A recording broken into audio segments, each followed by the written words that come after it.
Hey to all my mamas, whether you're a current mama or a future mama, welcome back to my channel for another episode. Today we're going to talk about relationship goals with God. And some of you may be saved and you were saved a long time ago, or maybe it was current, but it's like, okay, I'm saved, but I don't really feel like my connection with God is there. And then some of us, we have a relationship with God, but sometimes we fall off from it. So I want to talk about 3 ways on how to connect connect with God, help me get back on track with God, or help build my relationship with the Lord. So I'm going to talk about one of those things today. And that first thing is going to be reading your Bible. So let's dig deep into how do we actually read our Bible to actually connect with the Lord and build on that relationship that we once had, or that we do have, but we're trying to grow. So the verse that I'm going to reference today is going to be Joshua 1:8. So I have my Bible here, and Joshua 1:8 says, "Keep this book of the law always on your lips, meditate on it day and night, so that you may be careful to do everything written in it. Then you will be prosperous and successful." So what is the book of the law? So the book of the law is the first 5 books. So that's Genesis, Exodus, Leviticus, Numbers, Deuteronomy. So if you have not read those, I would encourage you to. It's a lot of good information in those. I myself can admit that I just got done reading Leviticus not that long ago. It was a hard read for me, but I finally got through it, and it is good information in there. So I would encourage you guys to read those first 5 books if you have not done so already. It says meditate on the word day and night. So when we think about meditating, in the earthly realm, we think about sitting there and just in silence and, just trying to, I guess, seek peace or something. I'm not really sure what everybody does. They meditate, but what does it really mean to meditate on the word day and night? So it's reading every day. So it's not necessarily saying, oh, in the nighttime, in the daytime, when it comes to the time of the night or the day. It's really saying that we need to read our Bible every day, not to make it a chore, not to make it something that we're just checking off of our to-do list, but something that we should be doing, something that we want to do. And reading it for understanding and context of the Bible. So sometimes we just may clip a verse like I just did here. We clip a verse. I say, okay, Joshua 1:8, and I'm just going to read that. Well, what we really need to do is we need to be reading maybe the chapter before, maybe the chapter after, and then that whole entire chapter to understand the context. And the way I really like to do it is read the whole entire book. That's why I'm really getting the full context of what that verse is saying. And it's like, oh, this is something that I thought it said, but this is what it's really saying. So studying it to know the real meaning behind it and not how we want it to adapt to our lives. So a lot of times we go to church or we may listen to podcasts, and then they try to relate it to what we are going through at the time, and even we do that ourselves. How does this fit me in my life? But is that the context that is actually saying? Are we actually studying the words and what it's meaning? Are we actually studying where this was taking place and what time? What were they actually going through? What were the characteristics of this person? So the details of that. So when they say meditate on a day and night, it's really just studying the word. How often are you studying it? Are you just studying on Sundays? And that's not even really truly studying if you're just going to church and hearing the word. So are you setting time every day to do it? I know that for me, I try to either do it in the morning before anybody in the house wakes up. So that's me waking up earlier so that I can read and study the word. And it may not be a whole chapter because maybe I took too long to get dressed that day. So maybe I only have 5 minutes and maybe I'm only reading a verse or so, but I'm actually breaking down that part and what that meant to me for the day. And also, maybe because I did not have enough time to do it in the morning, therefore, I'm now doing it at work. Maybe I'm doing it on my lunch break, or maybe I'm a teacher, so I'm doing it on my planning period. So it's just several times that you can actually study the word, whatever is best for you. Because I know for me, I am not a person to study the word before I go to sleep, especially with me having a child. I'm going to end up falling asleep, and then I'm trying to study the word, and then I really can't even get into it. So what is a good time of day for you? If that varies day by day, then that varies day by day, but try to find a set time that you can study the word. And for me, that is in the morning. I try to at least 20 minutes is really good for me. If I know that I have 20 minutes, I know that I can really do good with starting my day off and meditating on that word. And that word is following me all day and I'm thinking about it. So what does meditating day and night help us do? So it helps us stay on the straight and narrow with God. So I'm going to reference two verses, and they're both from Psalms. So the first one is Psalms 119, verse 105. It says, "Your word is a lamp for my feet, a light on my path." I'm going to say that again. It says, "Your word is a lamp for my feet, a light on my path." So the word, they're talking about the Bible. So ordering our steps, what we're doing, how we're walking in this journey of our life. And I'm going to flip to Psalms 1. And I'm going to read Psalms 1, verse 1 through 3. It says, "Blessed is the one who does not walk in a step with the wicked, or stand in the way that sinners take, or sit in the company of mockers, but whose delight is in the law of the Lord, and who meditates on his law day and night. That person is like a tree planted by streams of water, which yields its fruit in season, and whose leaf does not wither. Whatever they do prospers."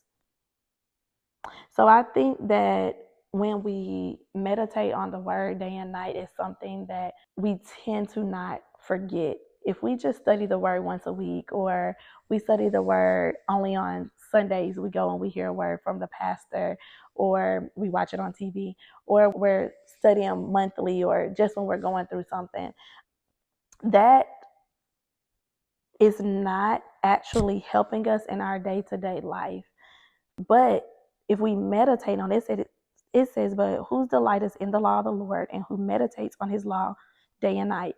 That person, so they're saying the person who studies the word, who finds joy in the word, who finds joy sitting with the Lord every single day, that person is like a tree planted by streams of water. So we know when something is planted by streams of water, a tree, that means it is growing, it is flourishing, because we know that trees need water, trees need light, right? And who is the light? When we're thinking about spiritually, the light is God, right? So, which yields its fruit in season. So they're not saying that you're going to yield your fruit tomorrow. You read the Bible, I'm going to get whatever I'm asking for, or the Lord is going to bring peace upon me, or whatever it is. I've read my Bible, I'm good. No, it says that it's yielding its fruit in season, and whose leaf does not wither, so doesn't die, and whatever they do prospers.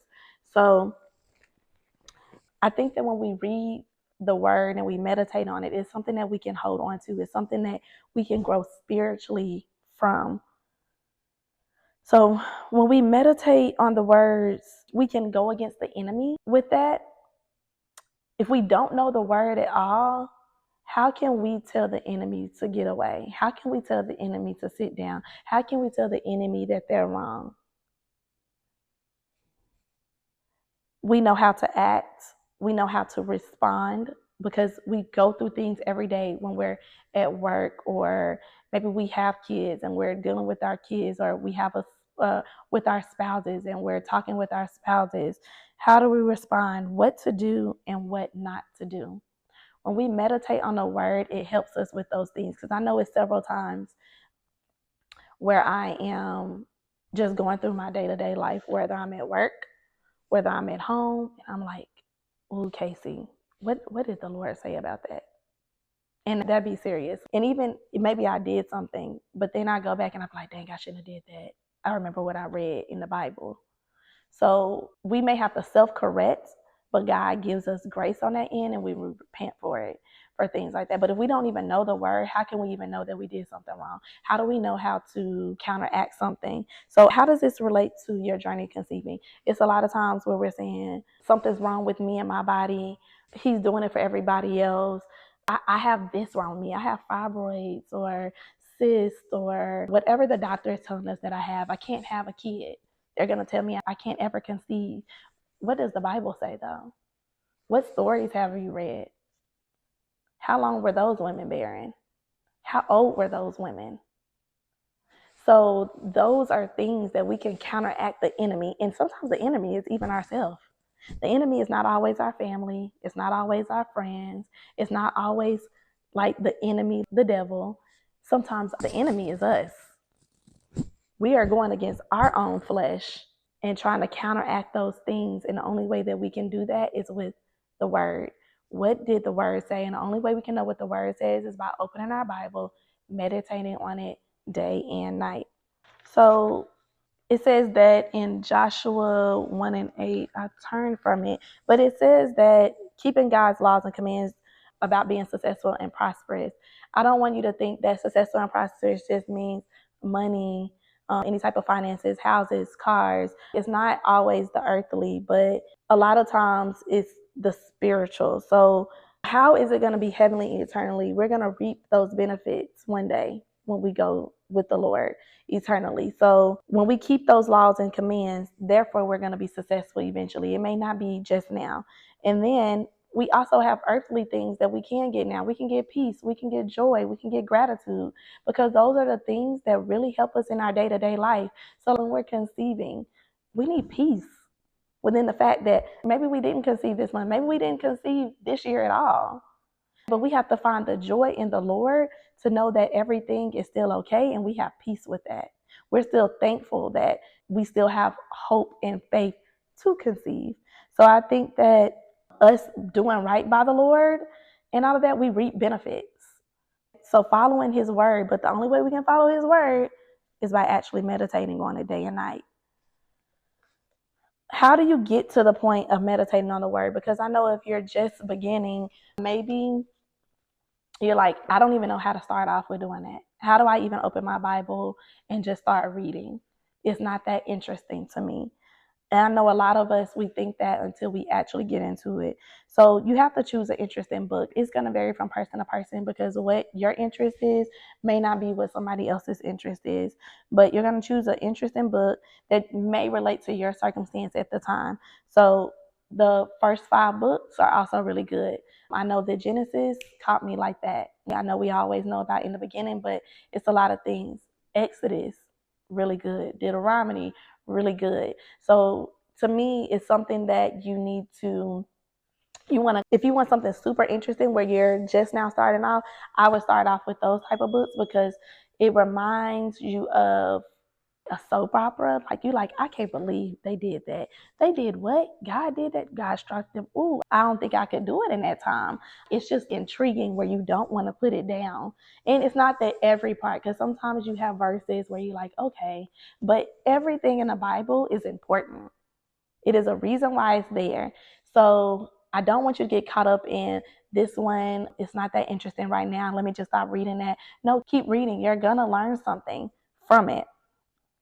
So let me give you an example how in 2021 I read Job. Job was this awesome man of God, not me at all, right? So I couldn't relate to him in that way of God, like, have you tried my servant Job? He was super confident in him. Not me. I'm trying to grow that way, but not me currently, and especially not then. But he had many challenges. He had so many challenges. He was a good man, but so many bad things happened to him. And I think that I could relate to the challenges part, because I was going through my journey to conceive, and I felt like the world was falling down upon me, because that was the thing that I wanted so bad but was not happening. But I learned so many life lessons from Job. I learned how his character was, how he was such a good man, but things happened to good people, and how he never cursed God. Never did he say, God, I don't like you. I don't want you to be my God anymore. I'm going to go worship somebody else. He never once did that. I learned that you have to stay steadfast in the Lord. So despite any challenges, because you will come out on the other side in victory. Because if you always keep God on your side, it will be victory at the end. So I think you have to find something that you can relate to. If you don't know what will interest you, ask God. I used to do this all the time, and I still do it to this day. Ask God, what do you want me to read? Go in prayer. Sit in silence. What do you want me to read, Lord? What is it that you want me to read? What do you want me to study? What can help me out now? What can help me out later? And God will answer you. He's very strategic in his answers. Sometimes you get in the Bible, in a book, and you're like, okay, I don't understand why he has me reading this right now. And then later on, you're like, wow, God had me reading this book because of what I'm going through right now. And he needed me to be prepared. So therefore, because I meditated on his word day and night, now I can fight the enemy, or I can just remember in my day-to-day walk what the Bible said. Set a purpose when you're reading. So are you reading to know the character of God and who he is? Are you reading to learn from others' mistakes? Because even in Job, you read about how his friends came and sat with him in this time. And sometimes they were talking when they should have not talked. So I think that point of time now also helps me is that sometimes when a friend comes to you and you don't have anything that you know that may not be of the Lord or may not be good advice, then sometimes you just have to sit with that friend. But those are things that you don't know until you actually open the word. So things that I read then that I got from Job, and I go back and I read Job, I'm getting different things because I'm in a different point of time in my walk with Christ. So everything that you get from the Bible is always not what you're going to utilize now. Or maybe you don't quite understand it now. But as you grow in your faith, you meditating on the word is going to help you in several circumstances. So another thing, are you trying to navigate a life obstacle right now? Are you trying to conceive? So are you trying to find a word in the Bible where it's helping you navigate that time? How did they navigate this? How did the Lord answer them? How were they patient? How were they faithful? So this is really great to set a purpose until you get into the rhythm of really just going in and reading your word, where you can just open your Bible and be like, I'm reading. I just want to know what the Bible has to say. I want to know more about who God is. I want to know about what he did. I want to know how to be more like God. So I'm just going to open my Bible. It's not because I'm going through an obstacle, but it's because I want to know how to make my imperfections more perfect, even though I will never 100% be God. But how can I be more like him? And then journaling. So after every time I read, I don't always do it now because it depends on how much time I have. But I used to journal every time after I read. It was either whatever I learned from that chapter, whatever my takeaways were, whatever lessons that I got from that. So I think journaling is important because now when I go back to my journal, I can see where I was at and where I am now. And was that an answer? Was that something that was answered? Lord, I saw Job do this in the Bible. He went through this. He lost his family. He lost all of his finances, things like that. But Lord, you were able to pull him out of that. So Lord, can you pull me out of my circumstances?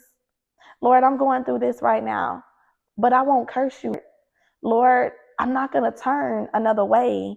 Lord, I'm going to keep you first. So things like that, not saying that that's exactly what I journaled, but things like that is what you can journal. And you can go back and say, you know what, the Lord brought me out of that. I poured my heart out to him at the end. I learned, and then those are things that also when you're having a hard time, you can remember, let me go back to my journal and see what I got from that by me studying the word. And then I have resources that I think if you don't know where to start, besides a Bible, what type of Bible you can get.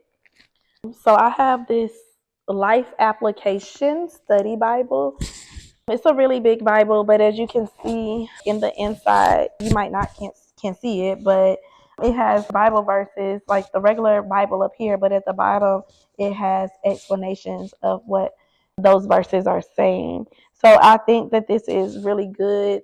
Instead of just reading the Bible, you can read and then you can stop and you can look and see what that was actually meant, because sometimes we have a hard time studying the Bible because we don't understand the Bible.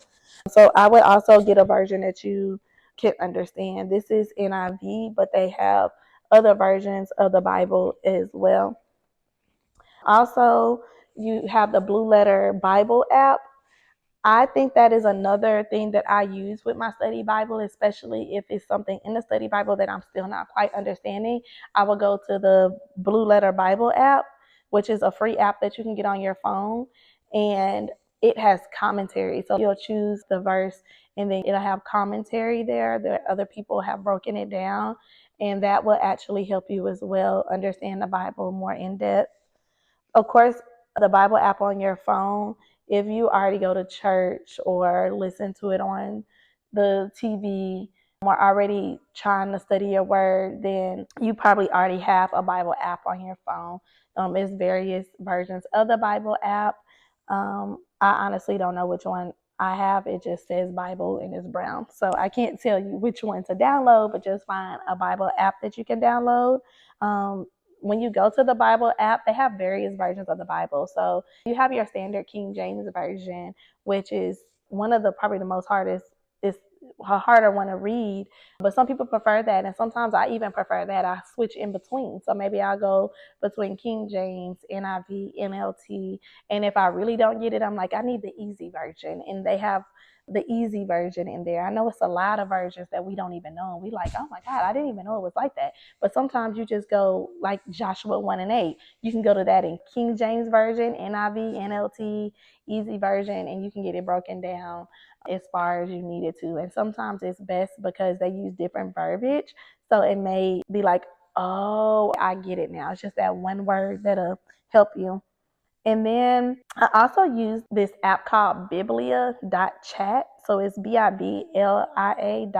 So it's like Chat GPT for the Bible. And they have some that you can actually pay for, but this is a free one. So I use that one. I always cross-reference it with the Bible. So you can put anything in there. It's like using regular Chat GPT that you using for work or something, but you are using this specifically for the Bible. So I can go in there and say, what does it mean to meditate on the word day and night? And it's going to give me verses, and it's going to pull up the verses that I said because it has meditate on a day and night in there. It's going to pull up those verses. It's going to explain to me what I said. I use the in-depth version because I want to know everything, but they have, I guess, if you want something more a simplistic answer and something more in-depth, I do the more in-depth answer because that's what I desire right now. But it'll give you everything. And then you can ask another question. Well, where does it say this at in the Bible? And it'll give you the actual location. Well, I'm not looking for that. I'm looking for this, just like using ChatGPT. And I think that that helps me because a lot of the times I do use the concordance and all that in the back of the Bible, but sometimes it's so much that it's like, I know it's a Bible verse that talks about this, but I don't know exactly where it is. So I go and I ask, and then I'll go flip to it in my Bible. And then it also gives me context. So always cross-reference the Bible. Can't always trust those type of apps. So even though I'm telling you to use that and I use it all the time, I still would suggest that you cross-reference those answers, those Bible verses with the physical Bible. So today, I really hope that you understand if we meditate on the word, it grows our connection with the Lord because we get to know him. We get to understand who he is and how he can help us, not just on this trying to conceive journey, but also throughout life in general. I hope that you guys find time. I think this is what I'm going to pause for a moment and stop before I close out. I would love for you to figure out a time where you can carve out time in your day on when to read the word every day. I know that during the week it looks different for me than on the weekends, because on the weekends I have my child here, I have my husband here. But what is a good time to carve out, to, even if it's just 5 minutes, 5, 10 minutes? When is a good time to study the word, even if it's just a Bible verse? So that is your homework, to figure out when can you read the word every day and be consistent with it. How can I be consistent with the word? And then figure out, ask the Lord, if you don't already know, what you should study. I promise you, if you do those two things, those are two ways that you can become consistent and you can grow your relationship. Because without a relationship, you have no peace, you have no joy, and then everything that you go through in life seems like a hardship. Instead of, I know God got me, I know that this is his will, and I know that he will have the victory at the end. If he has the victory, I have the victory. So let's try to start reading our Bible consistently so that we can either grow our relationship with God or get back on track with God. I pray that the rest of your week is great, and please share, like, and subscribe, because if this is not for you, I guarantee you know somebody that needs this word. Thank you, and see you next time.